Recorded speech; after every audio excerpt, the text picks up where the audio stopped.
Welcome. I'm the Falcon of the West. And I'm the Prince of Precision. And we are the Attack Action Podcast.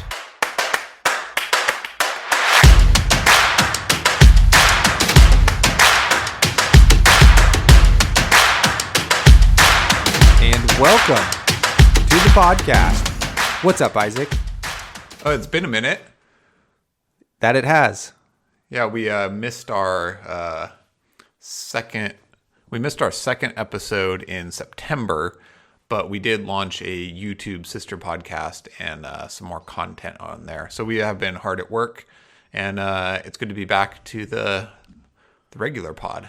Yeah, and honestly, I think we needed just a little bit of a break, like the grind into Vegas, and then for me personally, getting back podcasting after that, starting the YouTube stuff, and then like trying to get back into a rhythm with work and that sort of thing. Just needed a moment. That's all. And Road to Nat season was right behind Vegas, so yeah, totally. It's been a pretty busy last couple months. Yep. Spoilers: we won't be going to nationals, but congratulations to you, Isaac, for qualifying in XP. That's great. Thanks. I actually still have time to think about it. But yeah, I thought it was impossible that I would squeak in there, but I guess I did on XP. So technically, I am invited and not going, but totally fine. Kind of surprising. It's pretty sick when you think about you only played Azalea and Levia, Yeah, totally. That's like awesome. Yeah. Yeah, I mean, I played in 3 Road to Nats and like got 10th in one and top 8 at another, and then went 4 and 3 at the calling. I like did not do spectacularly anywhere, so I was pretty surprised. But still, it's awesome. Yeah, good email to get. Yeah, and we're looking forward to next year to qualify and win it all and get matching flesh and blood tattoos, because we both won. If we're living the dream. As we fly in our fighter jets or something, as long as you're dreaming. Yeah, totally. Well, if this is your first episode with us, thank you. Go back, listen to other episodes, check out the YouTube, etc. I don't know why I say that. Just you'll catch up. Listen to old episodes, you'll get it. Yeah, no, we get new listeners all the time, so It's probably pretty pertinent. And we do have some episodes that could be kind of standalone, like we talk about deck building in one, or different. Yeah, some are kind of meta intensive, some might be a little outdated, but some are just kind of general. Yeah, check the catalog, the library. Yeah, the list, the collection. Yeah, there you go. Ooh, collection. So at the top of the show, let's do a couple shout outs. I would like to give big ups to our local scene, which is starting to pop off a little bit. Last week we had a little sealed tournament, armory event. First armory.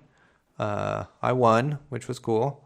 But it's just a really nice group of people, and I really appreciate having a local scene. So shout out to Hidden Oasis in McKinleyville, California.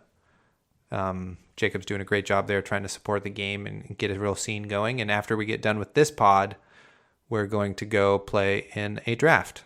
So yeah, very definitely exciting.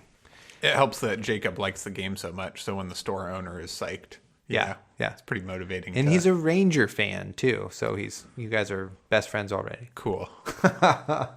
That being said, we do have a skirmish scheduled at our store. So any kind of Bay Area, Northern California listeners, shout out to you, whoever's listening. Let's see. Patrick, yep, hopefully you're listening.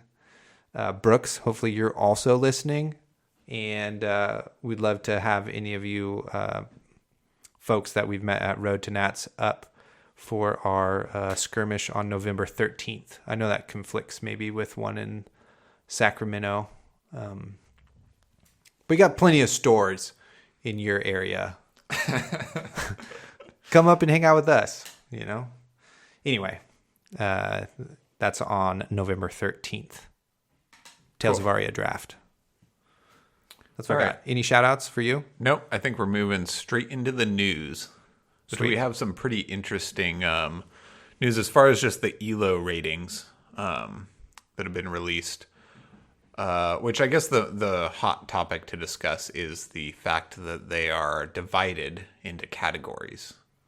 Yeah, so Right. you get a separate ELO rating for limited play and for whatever it's called. Constructed and for Blitz? No, Or I think it just says and limited? constructed. Yeah. But so this means that you could, qualify for professional level events and have an ELO rating just based on being a killer draft player or a killer constructed player. You don't have to, like, if constructed is your thing, you don't have to like perform at a professional level in sealed just to maintain, right? Yeah. Two things about that. One, if you don't know what ELO rating is, it is based off of this mathematician invented kind of like a system to rate and predict. I can't remember if it's specifically for chess at the time, but it was a predictive model to give players a rating, and then based on other players' ELO rating, you could then predict the outcome of the match. So that's kind of what chess still uses and other professional level games do, and that's what Flesh and Blood does. So if you beat someone with a higher ELO rating, your ELO goes up, and if you lose, your ELO goes down. And then so like it predicts that a player with a higher ELO rating should win this percentage of time against someone with another specific rating. Right, and this is only used at like professional level events. So only the Calling, ProQuest, several others, but Road to Nationals, Skirmish, Armories do not factor into your ELO rating. Right. Sorry, a little bit into the weeds there. I just think that kind of stuff is interesting. Oh yeah, definitely. Yeah. Then my second point is I really like the emphasis of that limited is its separate ELO rating, and that you could be a baller limited player. I think that sets a precedent for the game, the format, and like if I were on a solo journey by myself or something like that and lived in more of an urban area and had tighter funds, I would like hunt out all of the limited play and try to practice, and then be like, this is like a cool spot for me to kind of make my mark in, if that makes sense, I don't know. Yeah, definitely. Because it seems like constructed is always going to be the more popular thing because deck building is so fun, and you get, the hero aspect of Flesh and Blood where you get a, class or hero loyalty, right? That you would like want to play that hero more often, whereas in limited play, you're not necessarily doing that. So Yeah, and just the joy of knowing your deck, Yeah. and playing it. I just think it's really cool, specifically because, some events like Nationals are mixed, limited, and constructed, but there's a lot of events that are only, one or the other. right. So it's like it would make sense that you could be a limited expert and qualify for a limited professional level event with only that. Yeah, and they're like kind of separate skill sets, right? That you can innately have a better ability for and that sort of thing. Like I think Mitch in our play group, shout out to Mitch, is just like consistently better than us at limited just because his brain works better in that format for some reason, like the construction and the play and that sort of thing. So Yeah, definitely. I think his only loss was last time, and he got second. in what are you specifically referencing? Oh, our Battle Bros tournament. Okay. I was like, he got second at the ProQuest? Why haven't we talked about that? Got it. Yeah. No, our important tournament over here. On release weekend. Yeah. So yeah, I just think that's really great for the game and like super, super interesting. it's just really cool and unique, it feels like. All right, and we have Skirmish Season 3 has been announced. So you want to walk us through that? Yeah, it's just draft mostly and some blitz, I think. But And November through December? yeah, something like that, I think, right? Yeah. It's like November 13th through December something. So it's like kind of short. And I think maybe just like looking at the calendar of events and stuff, we're only going to make the one local one, but super thankful that we have that. So, yeah, pretty exciting. That's it. It's just cool that the skirmish season is draft, I guess, right? That the majority of them are draft over blitz or something like that.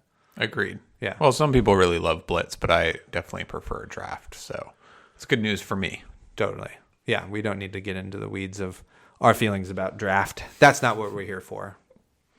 I have a little bit of a plug here before we get into our main topic.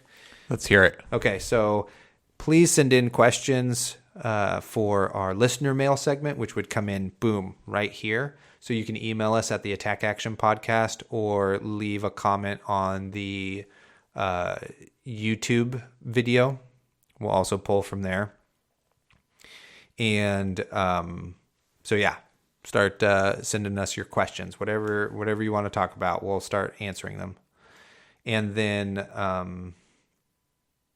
also our sponsor, Fab Foundry, we got to meet on it at the calling briefly, and he was a wonderful gentleman, and he runs a great service over in Oregon. Discs and Dice is I think his brick and mortar shop.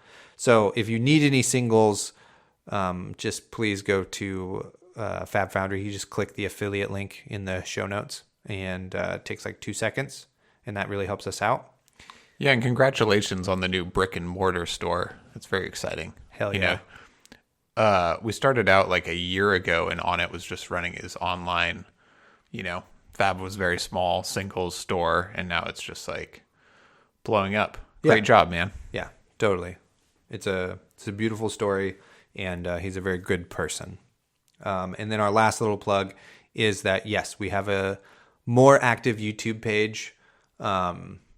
We have some gameplay and sealed deck building either up or coming up by whenever this podcast comes out. And we have the kind of sister pod that Isaac mentioned earlier, the reaction step, and that is a YouTube exclusive. So go check that out. Yeah, so basically we're going to be producing just different types of content on our YouTube channel steadily, or trying to.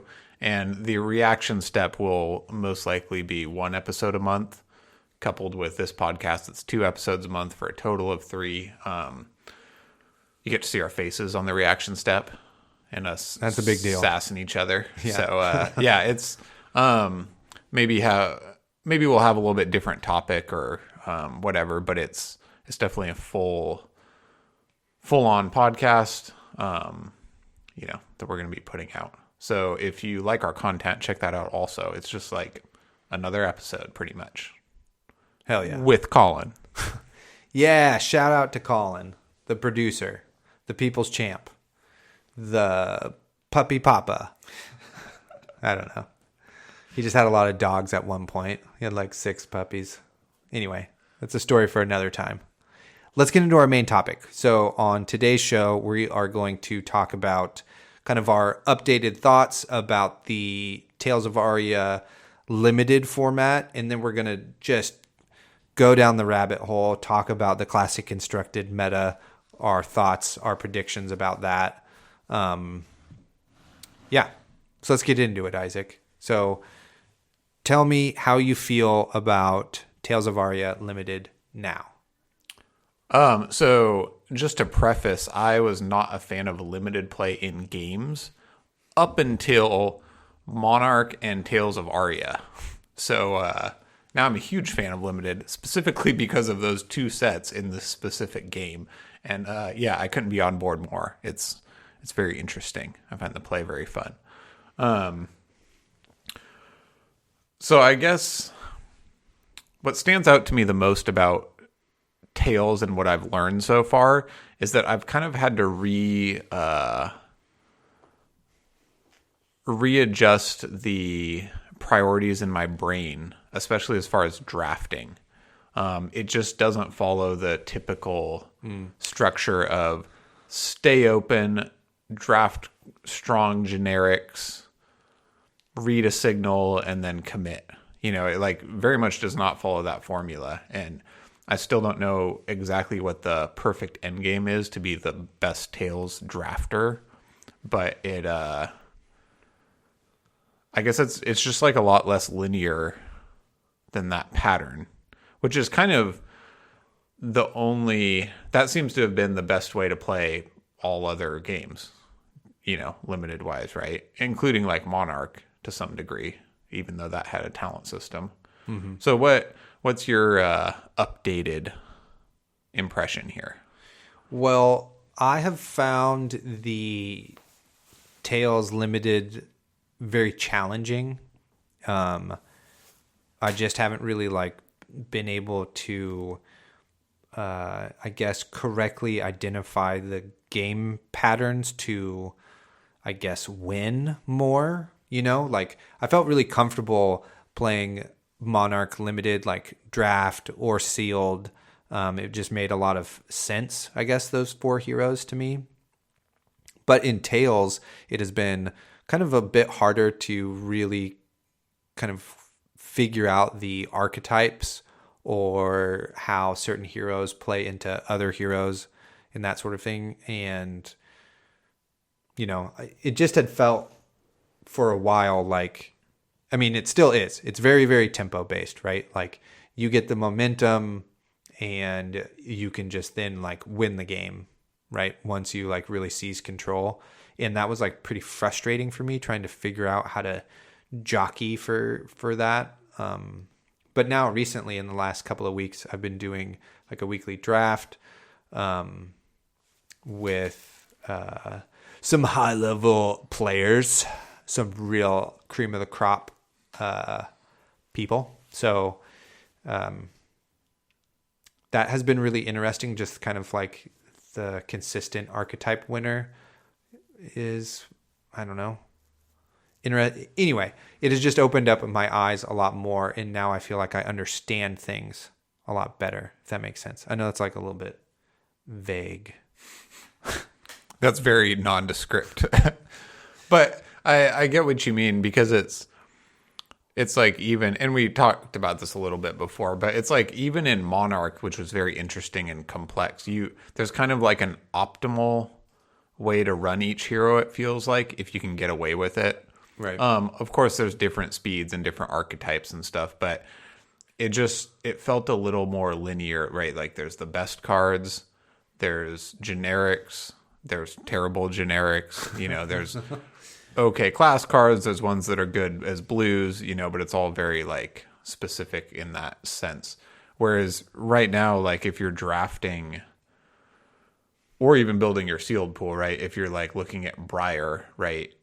You need to choose whether you're prioritizing powerful Briar cards, powerful non-attacks first, or powerful lightning cards or earth cards, right? Or, are those cards that you're going to need to arsenal, or are they playable after you use them to fuse? And there's so many little interactions and combos that are, I guess, not linear, right? Yeah, the archetype for each hero is not just try to get the best class cards and the generics that support them, right? It's you could just have what does Brendan say? Dog water. You could just have dog water class cards and really good essence cards, and then that's a certain archetype all on its own, right? Or vice versa in some heroes.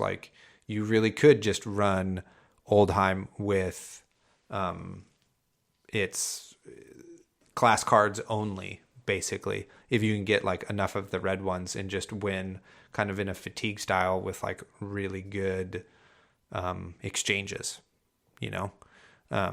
So that I think has been the biggest breakthrough, is that like I don't have to have this like kind of perfect or near, this really nice ratio of both essences to make like a good deck. I can pigeonhole my strategy a bit more because of the tempo nature of the format. That makes sense? So like the more consistent I can make my deck into whatever strategy it's doing, the better. Which seems like, yeah, no shit, dude. But it's like way different when you're like, I gotta have cards to fuse and do stuff and, defend, etc. Yeah, I think it's really difficult in Tales because it's hard to read and decide what you're going to do up front, right? So like, we had a video go up where, or it's about to go up, I guess. Yeah. That I'm on Oldheim, and it's kind of a value deck, right? Like I have, I have different things that I do, but it's just a little bit more classic, right? Powerful attack, move forward. And then you have the other way where it's like, Troy the other day in Sealed, he had a 20 damage turn 2 against me with Briar, with a really, really fantastic combo. Great job, Troy. But, just the, which is like pretty crazy for a Sealed game. Yeah. So I think it just runs the gamut of archetypes. And when you're looking at your Sealed pool, or you're trying to read cards passed to you and like pick cards in draft, it's just like, to me, the lines are not, it's not like, oh, there's this strong line for me to go down and the others are, weaker, and this is the obvious choice. Right. It's like you're very much crafting and creating and making critical decisions kind of the whole time, if that makes sense. So it just feels a lot more skill based, and not very obvious or apparent. Yeah, and I think there's like part of that has to do with the fluctuation in the amount of equipment there is and the power level of the equipment, right? Like the like Deep Blue, super, super powerful, right? Cracker Jacks, like really good. Mark of Lightning, super good. Like Honing Hood, okay. Like not as good as the Suede Hides for sure. Yeah, I think Honing Hood's pretty good because it just gives you, at least I've found playing, I mean, yeah, not as good as Suede Hides, right? Yeah. But it just gives you that turn where you flip up an ice card, give them a Frostbite, and then you put that in your hand, put an arrow with Go Again down, fuse with that. Totally. It makes for it's kind of like a la Deep Blue, it just like optimizes that turn. Right. Where you were not optimal. Right. Sorry, that's a very specific circumstance. No, yeah, it totally is. I mean, but like Ragamuffin, right? Like, no, terrible. Yeah. I just fished for a blue with Oldheim to try to not use my Deep Blue first, to swing the hammer. Well, that's pretty good. And then like Runaways, like, like some of the equipment I will pack one, right? Pick one, pack one. But then others I will like we'll just wait and see what, like, if it wheels back around or something like that, Yeah, I mean, in the best case scenario, Runaways block like 2 damage. But they're just dead against Oldheim, yeah. It's just like not. Yeah. And if you're like, I guess winning, it doesn't matter. I don't know. Anyway, so that's part of it, right? Is that like you can't really lean into your equipment, and there just might not be that much. And another like interesting thing is that like in a draft scenario, you can kind of spend like your first, I don't know, 4 to 6 picks just picking the best card each pack in round 1. You like don't have to, it like doesn't really matter as much. Like you won't get punished too hard for just like picking the best card, right? And kind of like, seeing what happens, trying to read some signals and that stuff, and like maybe deny opponents, that sort of thing. So there's like definitely a bit more kind of jockeying that can be done in the like early stages of the draft, you know? Yeah, I certainly try to not go too far down that path, right? And if you're picking the best like lightning cards or whatever, that's much better than the best class cards. Because you do have room to pick some cards that you're not going to use, but there is the tail end of every draft where you're handed cards you can't use. So I think I'm just afraid of cracked baubles. So I don't walk that line too much, right? Like if I'm past or see a Volt Haven or whatever, I'll probably grab it. But then I'm probably not grabbing like 5 class cards out of the first 6 passes, Right. You know?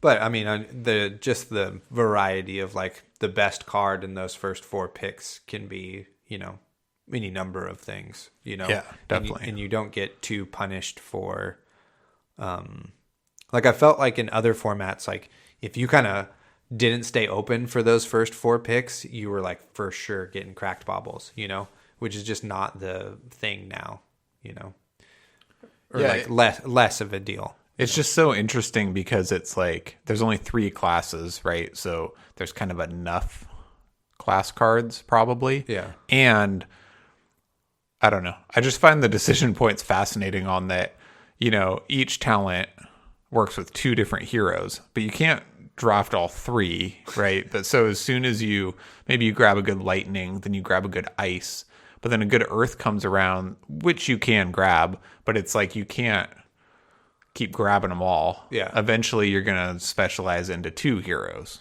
Well, and or then, one, Yeah, and then you can kind of flip that, right? And say like, okay, I'm getting signals that the majority of the drafters are prioritizing element cards, which kind of seems like the right way to do it to stay open. So then you can kind of like pick the best class cards you want and then assume that like kind of later in pack 2 and especially pack 3, you should get basically any element or essence card that you need because everybody's like looking for class cards now at the end of the draft, Oh yeah. I know exactly what you mean. Yeah. Cause yeah, if I have 2 great earth cards and 1 great lightning card, right? And then like just a killer Oldheim card comes around, I'll probably grab it, Yeah. And of course, again, you can't do that too much, but it's just like you have a little bit of flexibility. I also find that, I guess it's probably just the 3 character format, but it seems like you have a little bit more extra cards or a little bit more wiggle room in both sealed and draft, which I very much appreciate. I like when the card pool is so limited that each decision is really critical and matters a lot. But I've found in some games in the past that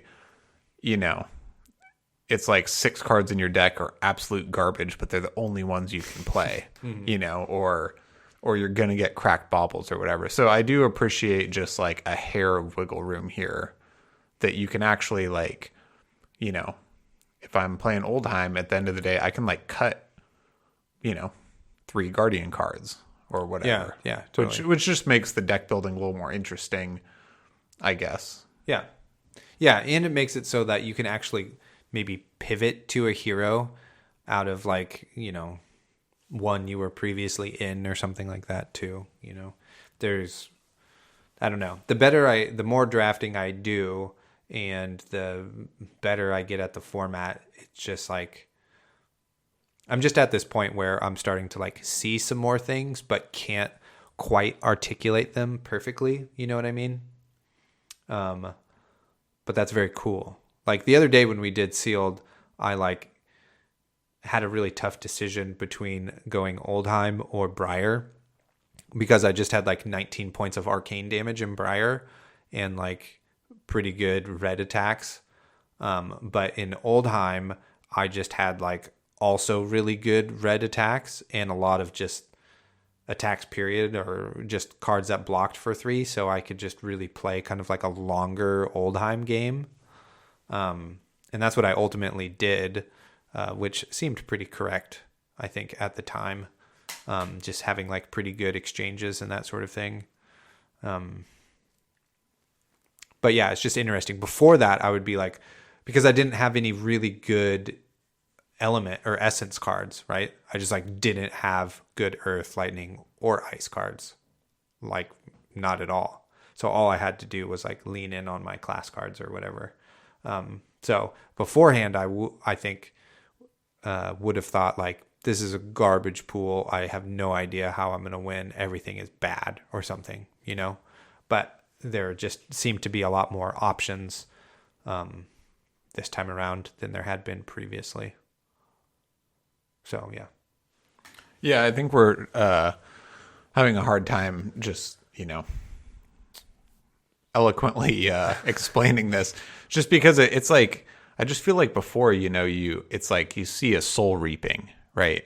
And then you're after non-attack actions, right? It's like especially seeds you can play from Banish. Yeah. Or like it just seemed like the cues were very much more obvious. Whereas now, Oak and Old is like crazy good, and there's a handful of cards that are really good, like that Briar card we were talking about earlier, the 1 arcane go again for 4. But oh, Rites of Lightning. Yeah, that to me best card in this set in limited. Yeah, and that like I think that's part of it too. Is it's taken us a while to figure out what the slammers are, right? You open the pack, you just fucking slam that card down, pass the cards. You know what I mean? Like Oak and Old would be one of those for sure. It just seemed, like in Monarch, quite a bit more obvious that like, oh yeah, Soul Reaping, picking this, V of the Vanguard, totally picking this. Like so good that you maybe even like pick them like late. Just to like not have to play against them. I wanted to ask you though, before we kind of move into the CEC meta talk here, is there any card that you were pretty low on, like this card's not very good, and then now after playing quite a few more games, you're like, oh, this is way better than I thought it was going to be? That's a really good question. Thank you. I'm a professional podcaster. I'm still not very high on this card, but the other day at Oasis, actually, Mitch killed me round 1 because I thought, and I could have blocked, I should have blocked, and then would have probably killed him. But he just surprised me with a red Invigorate into a Dominate Arrow, and he did like 3 and then 10 damage with like no hand or, right, very few cards. And just that explosive amount of damage with Dominate, seemingly out of nowhere, really took me off guard. So I think those elemental cards I think they're pretty bad just because they dilute your deck so much. But like 1 red, Entwine Earth, or 1 red Invigorate, or 1 red the Lightning card that gets go again if you fuse it, can... Entwine Lightning. Yeah, they can function really well, actually. Yeah. As long as you're just running 1 or whatever. But right. Yeah, I totally think so. I think those are the element, like not Entwine Ice, like that card's still bad. But Entwine Earth, maybe even in yellow, is pretty good. 2 for 6, not bad. 2 for 7. In yellow, though. Yeah. Oh, yeah. It's 2 for 7. Yep. Yeah. Yeah. See, exactly. Fused. Yeah. Fused. Yeah. You got to fuse it. Wow. I even thought it was worse than it was, and I was thinking it was good. For me, I think the card that I was like, this does nothing, is actually Flash. I think that card is a little bit better than I previously had thought it to have been. Right, because that's a rare also. Yeah, I think so. So you're talking about in Briar? Because in Lexi or do you run it in Lexi as well? Let's hear it. Yeah, in Briar, totally, it's really good. But in Lexi, I think it can be really good as well because you can play it from hand, right? So it allows you to get go again on a turn where you like flip up an ice card, like an ice attack, and then give them a frostbite and then go again and still get to do something with an arrow. It just kind of like adds into combos a little bit better than I thought it was going to for just only giving basically go again, right? Nice. One card that I have grown to really like in Limited is Tome of Harvest. For some reason, that's the Majestic I always pull. But, it just, face value, it seems like 3 for 3, like 3 cards for 3 cards. But if your hand is not optimal or, you just want to fish for something, it just functions way better than you would imagine, I feel like. It's also a blue earth card. Don't want to be arsenaling it, right? Because then it does nothing. But, I guess I went from thinking that card has kind of little or no value to kind of, if I pull it, I'm playing it in Oldhim, right? Or maybe in Briar too. Right. Yeah. Awesome. All right. Anything else you want to talk about the limited format before? Well, draft tonight, right? What's your game plan? Let's end with that, and then we'll talk about CC meta.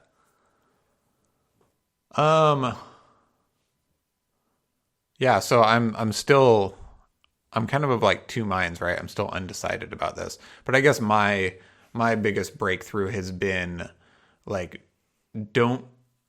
like I said, you don't have to totally stay open, right? Don't be afraid to pick cards, right? I'm not grabbing 3 Oldhim cards, 3 first picks, because then you're really, really in there. But it's like,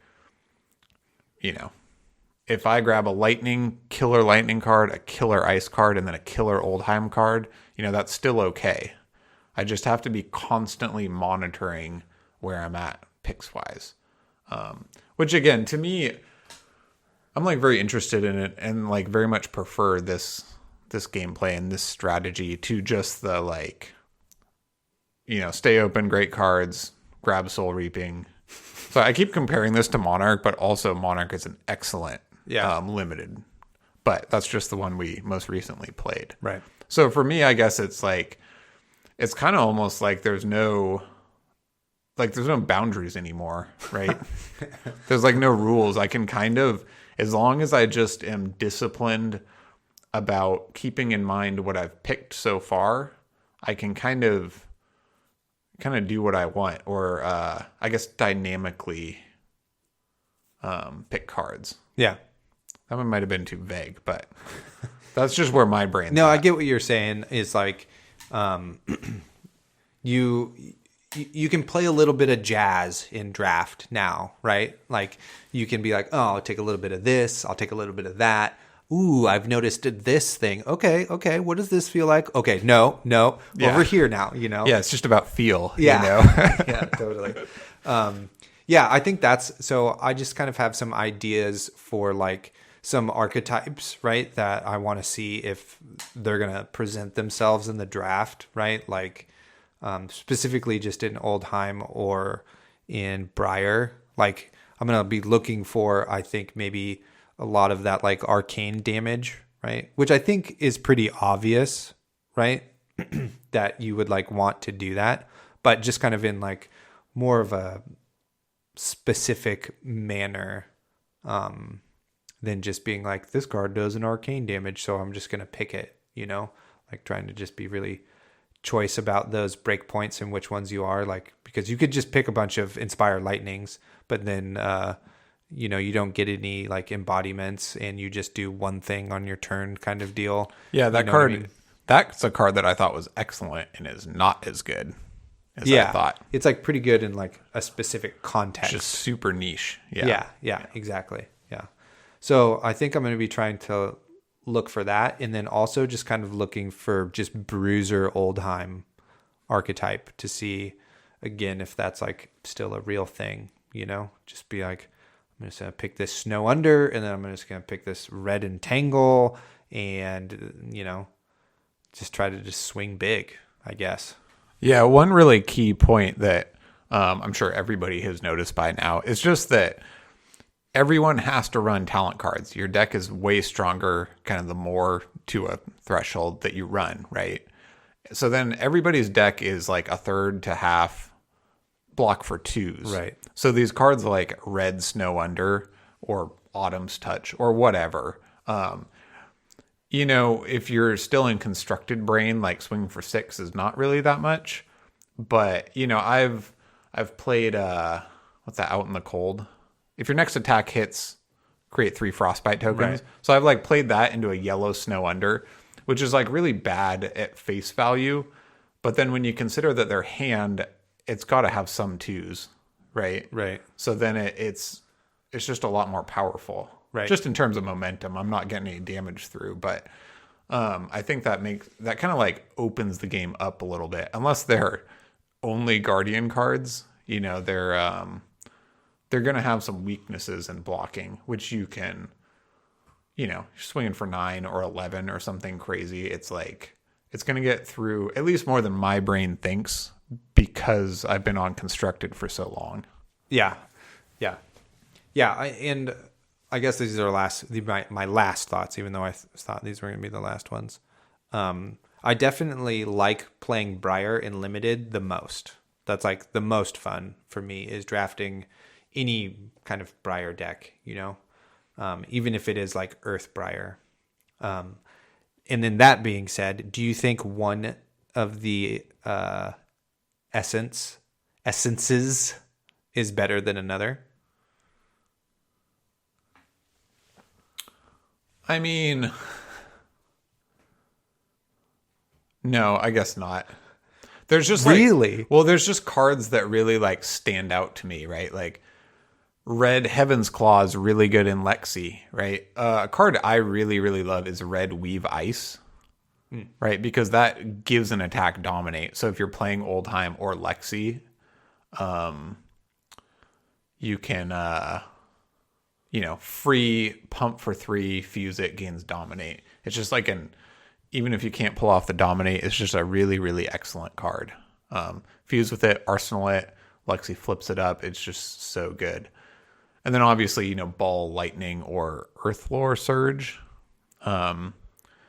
which is kind of expensive for constructed maybe, but just the value on that card is just so much more than many other limited cards or cards in limited play. Mm-hmm. So, yeah, unsure really. I think it's hands down Earth is the best one. Whoa, nice. Yeah. I think like the recursion from Evergreen and just having Earthlore Surges or Weave Earth, just those are just so powerful, right? Yeah, it's crazy to me that Earthlore Surge applies to anything, right? So for a blue, you can play it into like Velaflash or like whatever. Yeah, it doesn't totally. matter. And you come in for 10. Yeah, so yeah, it applies to those attacks that cost 1, which is just nuts. Yeah. So that, and then I think Lightning is really, really close. Like you can't deny how good Ball Lightning is, and you get access to Lightning Press too, which is also really, really good. And Mark of Lightning and all of that stuff. So, yeah, I think those are the 2 best ones. I'm pretty underwhelmed by Ice, actually. I think it's like slightly less impactful, or like on a whole, like in a random distribution, like you kind of need the perfect Ice cards, right, for it to be a little bit better. And it feels a little bit better in Lexi because of the constant Frostbite tokens than it does in Oldhim. I was going to say, I think that's where it gets its extra value. Yeah. I mean, there is the Oldhim, I think his defense reaction is like a high, we've talked about this before. It's like a very high skill maneuver. So maybe a trap too. Blue Ice cards. I mean, I've like pulled it off really well a number of times, but it's just really hard to determine and read. Yeah. So I do think Ice has some value there. That's just like it's like not as simple as just making a Frostbite token. Right. So. Yeah. Yeah. I mean, Frostfang is maybe like the best Ice card. Maybe it's like really good. Weave Ice, Icequake. Oh, right. Those are pretty good. Icequake applies to your weapon too. Yeah. That is true. But Yeah, no, Frostfang is pretty good, but Yeah. I just like those pumps because when if you fuse with it and then you arsenal it, It doesn't lose you anything. yeah, if you are coming at them again with a 5-card hand, that arsenal card is like maybe not part of it, which is kind of weird. Whereas if you arsenal like Icequake, Yeah, if It's it's just really if it's good. an attack, Yeah. especially in Oldheim or something, Yeah. can be challenging. Okay, that's it. there's a lot of thoughts. Yeah. I think we did well. Totally. Let's talk about the classic constructed meta here for a bit. Well, so if anybody wants to like, better describe their impressions of limited to us, send us an email or like Taylor said, leave comments on the YouTube channel or whatever, because this is like really a real gem in the game world. I think specifically Tales limited play is something very fresh. Yeah. So if you have any thoughts or just got, you just got anything to say, let us know. Yeah, because it's pretty unique, right? Like, not every CCG or card game designs around the limited format as like a major format and a thing that they value. It's usually like Star Wars Destiny is a great example. Like, people are like, why aren't we drafting this? How do we draft this? And they're like, oh, right. You have to spend another $20 on this draft kit because it's just the packs aren't set up. Yeah, because the game doesn't do it. Yeah. So Yeah, and or work this hard on creating such a wonderful limited game, because it's like, to use Destiny as an example, it's just like a third of the cards in Destiny are just like trash. Oh yeah, They're just the commons. Absolute garbage. Right, so you're not I would say more than a third's kind of a bit, maybe a bit more. Anyway, Yeah. But you're not going to use most of them in constructed except very niche circumstances, and you're going to like try not to use them in limited unless you have to. So it's just the fact that I would argue that in this set there's only a few cards, maybe 5 or 10, that I think are like really bad. Right. And even those can be used effectively. Yeah. It's really so the care and I guess play testing that they put in is really, thanks LSS. We've been appreciating it. Totally. Yeah, and it's still like the early days, right, for this format. It's unfortunate that it's like in 3 or 4 weeks, right? Like the US Nationals like happens and then that's kind of like it, right? We'll wait around for like other countries' nationals and stuff, but it'll be over really, really fast, this kind of push for limited play.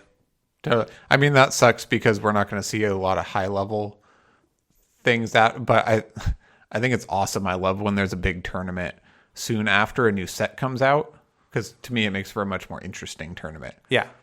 And speaking of that, classic constructed meta, right? We have in like a week or so, we have the Dallas Fort Worth calling, which is Tails sealed, but there's a pro quest in there that I believe is constructed, right? So what happens?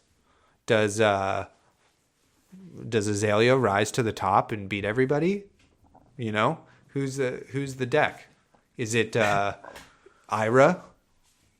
That's right. All of a sudden, Cavdane, what's happening? Talk to me, baby. You mean in classic constructed? Yeah. Just rocking 20 health. Well, that's a big question to unpack. So I would put my money on like decks that people are familiar with, right? Like, I think that there's teams out there that are putting in a lot of hours of testing, and they're going to, like there might be somebody who finds the killer Briar build or the killer Lexi build or something like that, right? So I think we'll see those out there, but I would bet that the majority of players are going to play something a little more tried and true, and I'm sure adapted for this meta, but it's like Prism's so strong, right? Or Bravo's so strong and has new tools that, right. It's like it's hard to take, your Lexi deck that you've played against each character 3 times, for us average players, right? Right. And like the times you've played them, maybe it's like you might not see them. It's from the You've made changes the whole time. It's just like totally. We're not talking about ourselves. We're just talking about the general person, right? And then there's like, Briar has the largest card pool in the game right now. So how do you figure out what the optimal deck is, versus God knows what, right? Like, I think it's safe to say we can assume that Prism and Bravo will be well represented because, like, regardless of what happened during Road to Nat season, people still just played those decks, right? And Prism wins the Calling Vegas, so I'm sure more people have hopped on that, and for sure, like, you can see that Prism was still well represented in the Road to Nat season, despite like not performing at all, right. And the same thing with Bravo, right? Is people just like wanted to play those decks. So I mean, Bravo is one of those characters where people are, they're Bravo players and they only play Bravo, so it's like, I mean, Bravo's always been pretty good, which really helps, and has won some Road to Nats and, made day 2 at the Calling and all that. But, that deck just got some pretty cool cards. Oh, yeah, totally. 100%. And so we were talking earlier before the podcast, we were like, okay, well, like theoretically, right, let's say there's more, okay, so there's going to be Prism and these kind of like mid-rangey rogue Tales decks, right? So let's punish that sort of stuff with our like brute decks, right? With Levia or even Rhinar, so then like attacking it that way. And then like if you keep doing that thought process, like, okay, well then there's all these Rhinars that are going to be there. What's really good against that? Oh, okay. So then maybe we played like Dorinthia, and that like combats 2 things. Like there's a lot of block for 2s now because people need to fuse, and like Dorinthia just punishes you for like not blocking correctly, and then if you're having to go against Rhinar, like, and they do a big intimidate turn, you just get all your cards back, or whatever, So, I guess I just spilled all of the beans. I just get really excited about like, and this is my fault as a player, is I'm like, oh yeah, so if we think this, which everybody's going to do, then they're just going to like take that one step further, right? Like I'm going to, and then to counter that, I got to go one step further, and then I'm like on a bad deck in the wrong meta, Yeah, nope. You got to be one step ahead of the existing meta. Yeah, totally. Like maybe 2, but it has to be able to perform well in the current meta also. Yeah, totally. I get like too far down that rabbit hole to try to counter that again. Well, so my, I think it's the nature of the game's very rock, paper, scissors-y right now, right? But it's like, yeah, Dorinthia counters the theoretical Rhinar coming out, but it's just like really tough into Prism and Bravo. Yeah. Right. So, and like Oldheim maybe. But so for me, there's, I don't see Dorinthia having a place. It's also, she has a hard time against Arcane, because she runs like, it's like if she can't give up a resource card, so all of your Runeblade Arcane hit effects are online. And this is just all in theory, but I just don't see her coming out. You could see Rhinar being pretty strong because that deck kind of excels in a mid-range game and does well against Prism. You can roll Scab Skins off of getting Arclight Sentineled. You can pop their auras, obviously. But and kind of deal with Spectras with Scab Skins too, even. Yeah, definitely. Yeah. And I mean, there's some games where you would just whiff on Scab Skins. But you're kind of in a position with Rhinar, right, where if they spend their whole hand to play an aura, and then you try to Scab Skins around it, if you whiff, at least they're not hitting you back with anything. Right. Yeah. But so my issue with Rhinar is that, yeah, really good in a mid-range meta. I think that deck is just a little bit hard to play at the highest level because of the card-hungry finisher moves it employs, right? Like, you don't win the game when you're each at 6 health. You win the game when you're each at 18 health by planning out your plays and your momentum shifts and like making very calculated decisions. Or maybe that's just something I have trouble with playing that class, but very good in general. You know, the club is also a very solid build, but just at that like top level, closing it out is, it's just like a skilled maneuver. Yeah, totally. I think that's still my like big thing with Viscerai, right? Is like, I think if we're in kind of a frosty mid-rangey meta, I think Viscerai does pretty good, but still struggles kind of getting into that end game, crafting it well enough. You know, that's like the biggest skill part, is because like you don't have access to be able to like press and like dominate attacks. You know, you take a turn off to like make a bunch of rune chants, then you have to like have the health total to pivot back into the game with all of those to like finish your opponent off, and that sort of thing. I still think it's a really good deck and like got creepers and has Rosetta Thorn. And so now you kind of have this semi-wide kind of strategy that is like very, very good still. You know, it's like the best the deck has ever been, for sure. Yeah, definitely. I'm pretty excited for Viscerai, and you've been on the Viscerai train since the beginning, your first true love. So it's like pretty cool that he has these tools now to be pretty functional. And something Viscerai has got, like the other thing about Rhinar is it's just vanilla damage. The hit, not hit effects, but the trouble for your opponent comes in with getting intimidated and then trying to like turn off barraging beatdown. But at the end of the day, you can just kind of calculate and make a decision.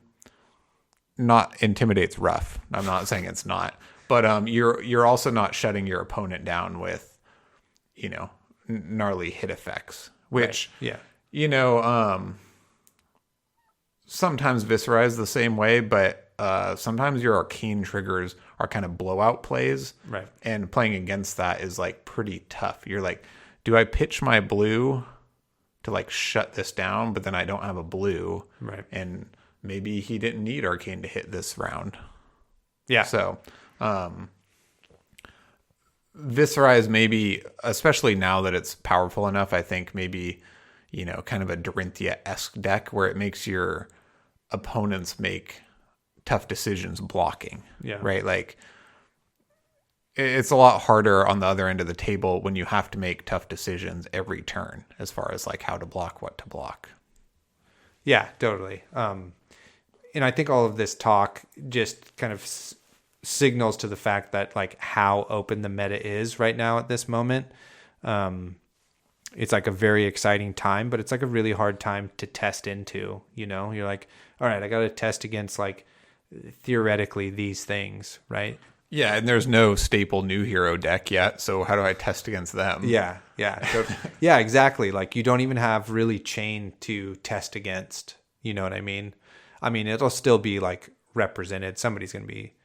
People are still going to be playing it, but without seeds and stuff, I feel like that hero's just basically dead, and it's like unplayable in its like power level, which is what it should be, So it's like not even worth it to re-sleeve it and test against it, in my opinion. But we're also not going to nationals, so we're like not putting in that level of effort, really. But yeah, I mean, I think in theory, chain could be functional, maybe not top tier. Yeah, but just it's not the same, right? You have to adapt. Yep. Right. Yeah, it just like it has to be mid range or whatever. You just can't. Yeah, it goes from go balls out and win the game every time, Yeah, it goes from S tier to B tier, Right. Which is fine, which is a good place for that hero to be at and that sort of thing. But yeah, it's just really, really it's just wide open right now, which is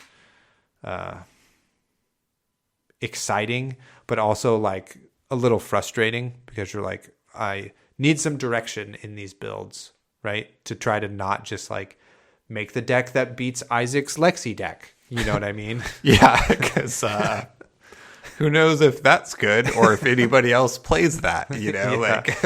Yeah, totally. And I think that's kind of the interesting thing too in the Tales heroes is figuring out those like what is the most efficient essence of that hero, Like for me, I've been trying to like brew Briar decks, right? And so you kind of have these 3 majestics that are really powerful. So you have like Blossoming Spellblade, but takes Earth and Lightning fusion. Super baller card. Absolute blowout if like that goes off kind of mid to late game. But then you have Force of Nature, Earth only fuse, right? So semi-synergistic with Blossoming Spellblade. But then you have Flicker Wisp, which is lightning fusion and doesn't work with whatever it's called, Force of Nature, So now you're like, I have these 3 really powerful kind of cards. How do I make this work, right? Like Force of Nature gets you to, it's like plunder-ish run, but for the whole turn, like every attack could get pumped, but it's in Earth. And that you don't have access to like weave lightning and that sort of thing, You don't have like a bunch of go again in your Earth cards. So it's just like a really weird puzzle to figure out, right? Yeah, I think that's the big question right now, right? Is like, is hybrid possible? Right. Is it worth it? Yeah. Right? Yeah. Which they pose the question by making these cards. The kind of broken cards, the ice storms, right? Yeah. But you only get to pull them off when you get really lucky. Yeah. Or do you manufacture it, or what? We're gonna take a little break here. I have to pee. Cool.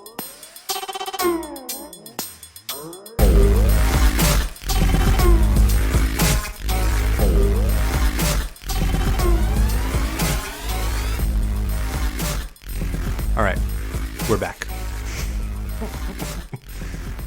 So yeah, I mean the new heroes are all wide open, right? Like there's a lot to discover about them and some efficient lines to develop for sure. Just the number of archetype potentials is astounding. So we can, at another day really explore, like I'm on a hybrid Lexi build at the moment. Just played 1 game so far, but I still don't run Ice Storm. I don't know. You're basically Azalea wearing a Lexi costume is kind of what you had going on. I have so many talent cards in there. Yeah, right. You had turns where it was like headshot into hamstring. Then next turn it was take aim into endless arrow, Totally, with lightning press and ice quake and all. I had Channel Lake Frigid going for a couple turns. Yeah, that was actually pretty brutal. Anyway, I like that strategy. I told you that, right? Like, just my deck building options were just run the best cards. That's it. We'll just put those into a list of 60. Done.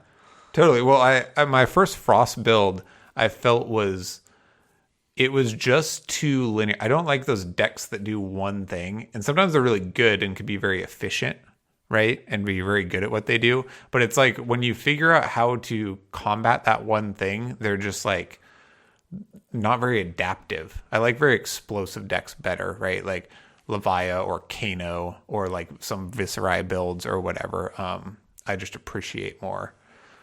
So I was trying to, with Lexi, really right. Diddling around with your Frostbite tokens is like not a winning strategy. Yeah. You're like not coming in for a ton of damage. And you're just kind of giving like a Frostbite token. Yeah, have a Frostbite and 8. Yeah. Again and again, Yeah, or and that took me 4 cards. Yeah. So, Totally. Yeah, yeah.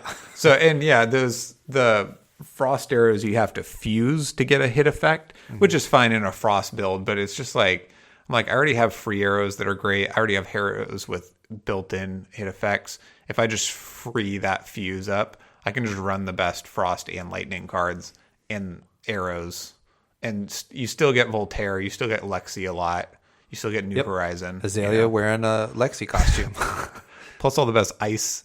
It's just like Voltaire and ice and lightning cards are like really powerful. So best of all the worlds. Well, they didn't let Azalea use fucking Voltaire, so I don't get to do that. But anyway, just there's a lot of avenues. You wanted to talk about Katsu, I think. Yeah, briefly? I was going to mention that.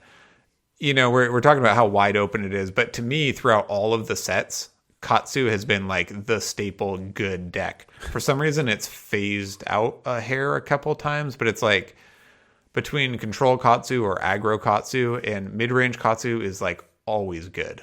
Right. Unless you're like, going into Leviah or whatever, but it's just like, it's always very good and very competitive.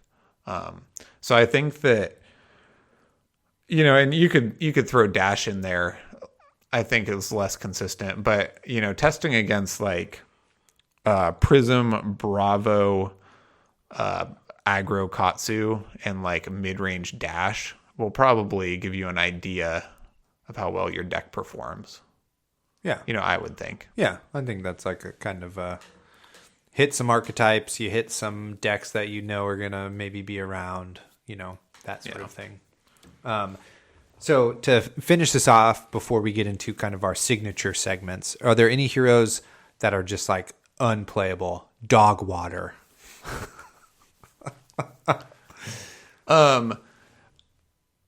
So I think that they gave Azalea a couple new tools, but they did not really address the fundamentals of why she is not good. Right? Like you could rock New Horizon, and then when you're stuck arsenaling an arrow, you can work around it until you fire it, but you still don't have any go again. There's just like she has some like mechanic issues. And this is coming. I love Azalea, and I'm going to try to build a good new deck with, the new tools and stuff. But it's just like, it feels like they did not address that. And again, they didn't let her use Voltaire. So it's just like, I'm going to say probably not playable. I'm going to say Kano. In the hands of an expert is like always good. But for most of us, Kano, especially with Frost, and a more mid-range meta. And Prism is still around. Yeah, and Big Prism. Big old Prism pants. Well, nothing about what she does is little, It's like... Totally. So, yeah, I'm going to say that Kano and Azalea are probably still or even more dead. But I could be very wrong about that. Kano just doesn't function well into Frost, Right. So, yeah, could be wrong about Azalea. I'm going to try to prove myself wrong. So what's your take? Bolton, dead. Yeah? Unplayable. Yeah. Like already was running so low to the ground and really needs a shit ton of cards. Is just like if anybody's running Frost or what's his face Oldheim like hits you with his Frost reaction or whatever, you got to put that card back on top of that. Like you're just done for. You know what I mean? Can't just run a few yellows instead of only reds. I mean, you're already running like maximum copies of yellows and reds, like you could run like maybe some more blues, but now you have attacks that attack for one, you know, and like don't do anything like. And then you still have to charge them. So you still need 2 cards to do a thing. And your weapon like does not work if you don't charge, Talking about Raiden Bolton, a true deck, not a Sabres Bolton, a Coward's deck. Totally. I've never been a huge fan. I mean, that deck is like very cool and very explosive, but that's kind of one of those decks to me that it kind of has one game plan. So if you have a plan to disrupt it, all my cards are free and I need a 5-card hand. So if you can like derail that, they're like in a bad place. Yeah. I mean, maybe Axe's Bolton gets into the mix, you know. And Oh, cool. is maybe more mid-rangey or something. I don't know, but even then, you're just like diddling around with a weapon that attacks for 2, and Yeah. if it's not, if you don't have any cards in soul, you know, it's just like a whole thing. I'm gonna throw Dorinthia in there maybe. I think she has some really good matchups, but as long as like Bravo and Prism are ruling the meta, I don't know, if you want to have some blowout games and get blown out some games, you can Yeah, bring totally. Dorinthia. It's just because of those top 2 decks. Feast on the noobs. Yeah, just because of those top 2. Yeah. You know, that's like pretty tough field for her. Yeah, it'll be interesting to see like if something truly pushes Prism out. You know what I mean? Or if Prism just remains like a staple for a few more sets or something like that.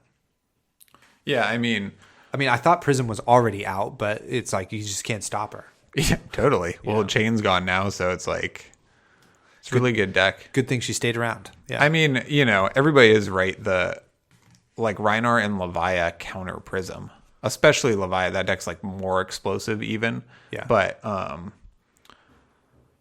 Leviah is just not a consistent deck, I guess, right?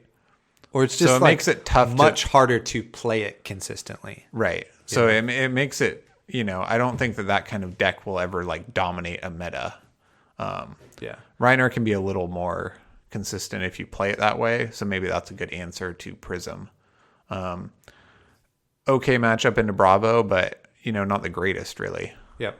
Bravo will just take all their cards back and hit you the same amount with the same amount, but with an effect, you know? Okay, final question before we move into our signature segments. If we were to play in a competitive Classic Instructed event tomorrow, what deck do you bring? Leviah, 100%. Nice. That's cool. I punch you in the face, steal your Leviah deck and your abilities, and also run Leviah. Oh, sick. Tie you Nice. up in the car.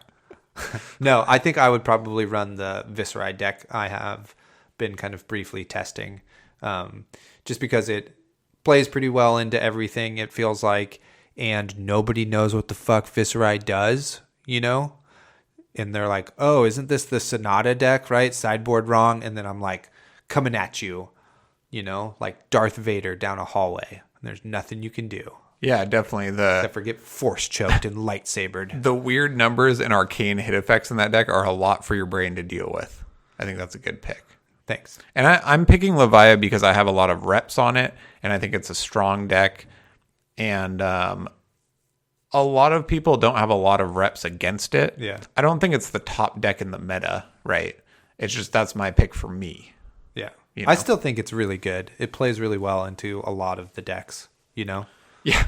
We played a game. really well. We played a game earlier that I realized the only time I've been playing Leviah has been in the chain meta, and I like am programmed to play that deck like on the clock.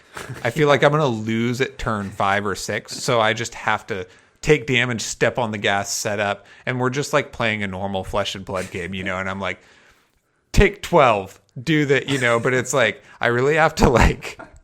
And I don't have that problem with some other decks. It's just because I've only played Leviah that way. So I have to like learn to like, you know, when I'm playing it against Bravo or something, I can like slow it down because I'm in that mode. But if I'm playing against another aggro deck, I'm just in, you know, aggro deck mode and I have to, but it's like you're not getting stronger every turn, you know? Yeah, the person across from you. Yeah. Like, you know, Briar or Katsu or whoever, it's not like getting stronger. It's, I don't have to, you know, win before turn 4. So that's like, it's just like so subconsciously programmed that I'm like realizing I need to, you know, rewire that a little bit, Nice. which is good. It's a good thing. Yeah, It's just totally. like, you know, like, what am I doing? Yeah. Sorry for the water bottle noise if you can hear that. All right, let's move into our signature segments. Let's do it. Okay. We're going to start off with our classic and what we're known for even before LSS started stealing our segments. Doing the exact same segment. Yeah, basically. is pick, pass, pray. So it's a draft scenario. I'm going to give you 3 cards. You're going to pick one, pass one, and pray that one comes back around. Are you ready? I am. All right. Our first Tales of Aria, pick, pass, pray. Woo! First card up. Entwine Lightning Red. Blocks for 2, attacks for 4. Is an elemental attack action. And it reads Lightning Fusion. If you fuse Entwine Lightning, it gains Go Again. Cost 0. Pitches for 1. Second card. Cracker Jacks. Generic equipment, arms. Defends for nothing. Has an action. Destroy Cracker Jacks. The next attack action card you play this turn gains +1. Go again. Third card. Glacial Footsteps Red.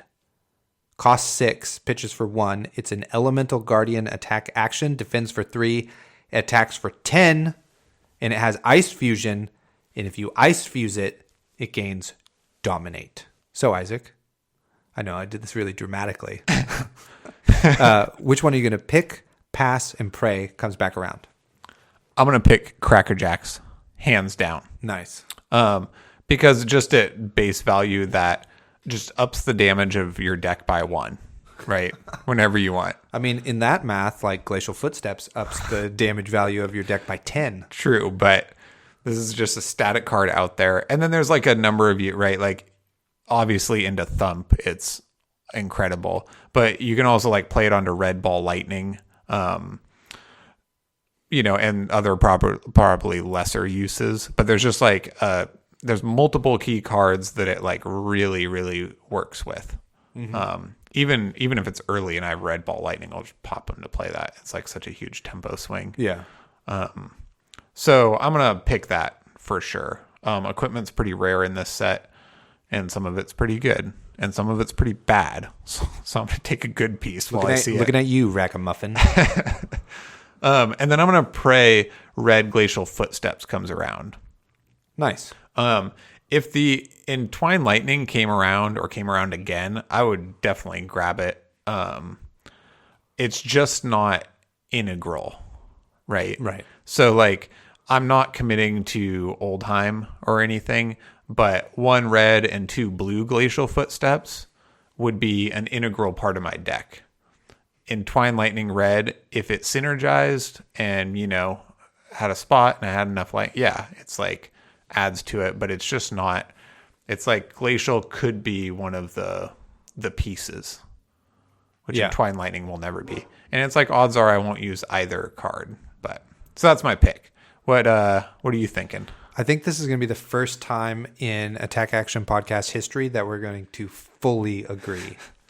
I think Cracker Jacks is a pick one, slammer down, gonna use it, and then Glacial Footsteps is just, the upside is so much better than Entwine Lightning, and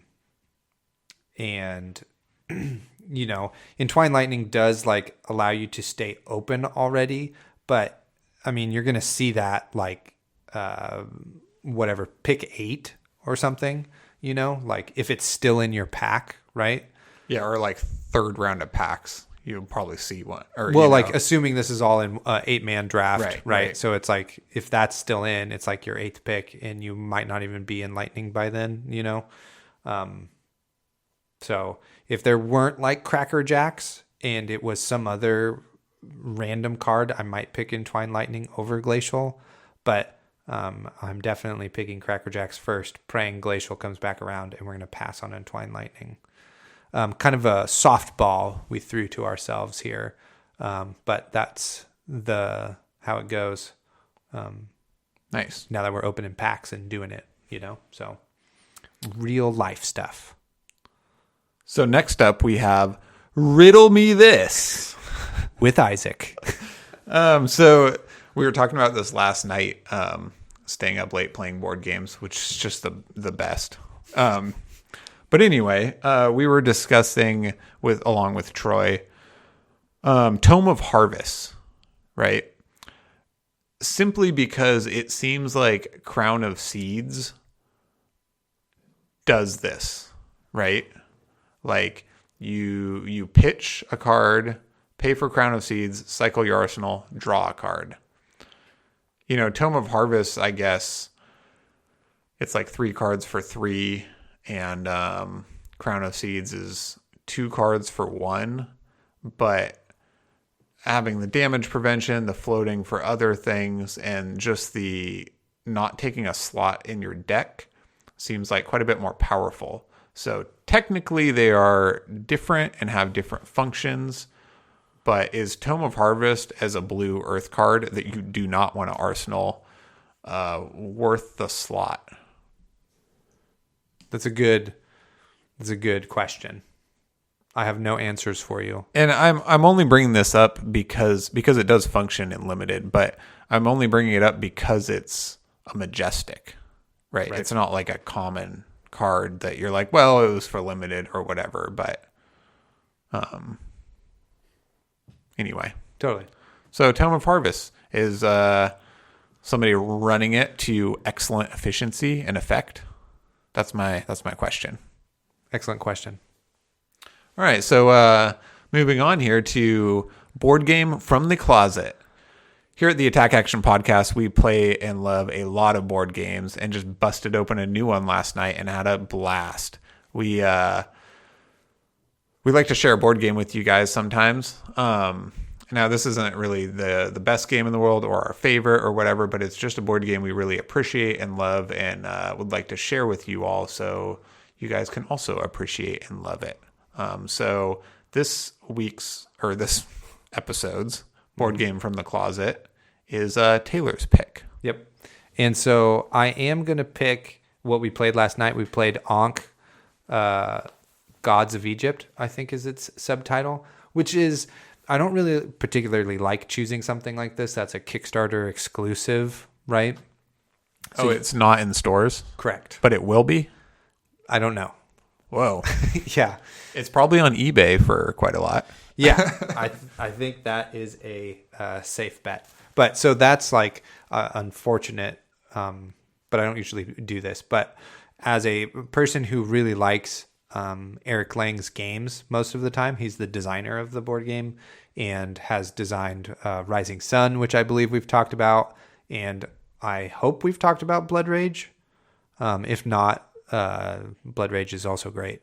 But they're like 3 games that are in this genre that he has made of kind of area control, strategic persons on a map sort of thing. And so in this particular flavor of ice cream, it's Egyptian, and it's set in, mythological Egypt where the gods are actually real, and you get to play as like Ra or Anubis, and that sort of thing. And we just had like a really great time. It didn't have like your traditional kind of like, what am I trying to say here? Like point tracker, like game ends after 6 rounds of play, and whoever has the most points wins. It's like kind of a race to be like the best god, and it has this strategic action selection portion where you have these 4 different actions everybody can do, and you pick one, and then you do that action, and then you can pick another one, but it's predicated on the one you've picked before, and there's like an event that happens once one of those actions reaches the end of its track. And so you're like trying to time like the best strategic move for yourself that doesn't open up your opponents into a better strategic move and allow them to like control more of the area is kind of the gist. And for a big box game that we like basically learned on the spot, and I like read the rule book hours beforehand, it was like surprisingly easy to jump into and was super fun and had a depth of strategy as well. So that's my pick. Nice. Yeah, I had a blast playing that game. And one thing I really liked about it is one aspect is kind of a little point tracker, but there's these occurrences or events that, depending on if you're ahead or where you are relative to the other players, it's not just whoever gets to the end wins. There's these certain events throughout the game that change the game, or matter. So when playing in future games, you'll have to consider where you are and prioritize, board state or points or whatever, based on, upcoming mid-game events. Yeah. So to just briefly, because I think that's one of the cool parts is like the last two gods in a certain point of that, the devotion track is what it's called, the race, right? If you're the last two at a certain point, you fuse, topical, and become one god, and then like share each other's powers and like resources and stuff, and have like a little bit more control over the action selection board.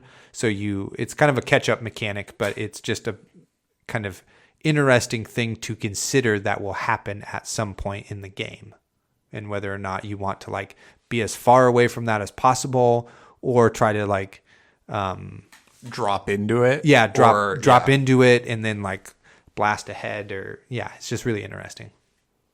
So that's my pick. Ankh, Gods of Egypt. That's it. We're pretty psyched on it because we just played. Yeah, totally. Okay, well, thank you all for being here. We really appreciate everybody who listens to the show and who reaches out to us on the multitude of platforms that we're on. If you want to get a hold of us individually, we're on Twitter, BattleBro Taylor, at BattleBro Isaac. Slide into our DMs. It's totally fine. We'll DM you back. Yep. Tag us in your sweet posts and stuff. We're on Gmail, the Attack Action Podcast at gmail.com, Instagram, Facebook. We have a Patreon for just $4 a month. You can support us and join our Discord, where we love to hang out, play games, play tournaments. Taylor is the Falcon of the West, and I am the Penguin of the South. That's even better. They know what you are because you said it in the intro. Oh, gotcha. Remember, new intro. New silly, stupid intro. I'm just Ejok on Discord. But yeah. We're a Fab Foundry. Use our affiliate link, please. What else we got? I think that's about it. Nice. Yeah. Good episode. Thanks for being here. Oh, yeah. This has been a fireside chat with my buddy Taylor talking about Tales of Aria. Yeah. It's just a lot to unpack, so it's kind of hard for us to even begin to explore this new set. The game really, ramped up to a, I don't know, more complex level. It's just in a really interesting spot, historically. And I'm excited to be in it. I'm excited to look back on it and see what's in the future, and excited to, see what other people's ideas are and that sort of thing. Definitely. My favorite part in games is when the meta is wide open and like very healthy. Yeah. And, a best deck Totally. may emerge, but, to me, just like that's the most joyous part of playing card games is when you can like be creative and try to like get on top. Totally. With your wild new deck. And there's so much to talk about, right? It's like, thank goodness that we're on like a time crunch, or else we would be here for 4 hours, just like going in circles and talking about the same stuff. Next thing you can expect from us is we will probably have a reaction step, YouTube exclusive pod, probably after Dallas Fort Worth calling, and talking about some sort of topic from that. And then other than that, you will hear us audio only probably at the end of the month. And who knows what we'll be talking about then. Probably both callings, maybe some nationals, previews, whatever. So that's kind of our schedule. So now you know if you made it this far. Thanks, everybody. Yep. And we'll catch you on the next episode. Goodbye.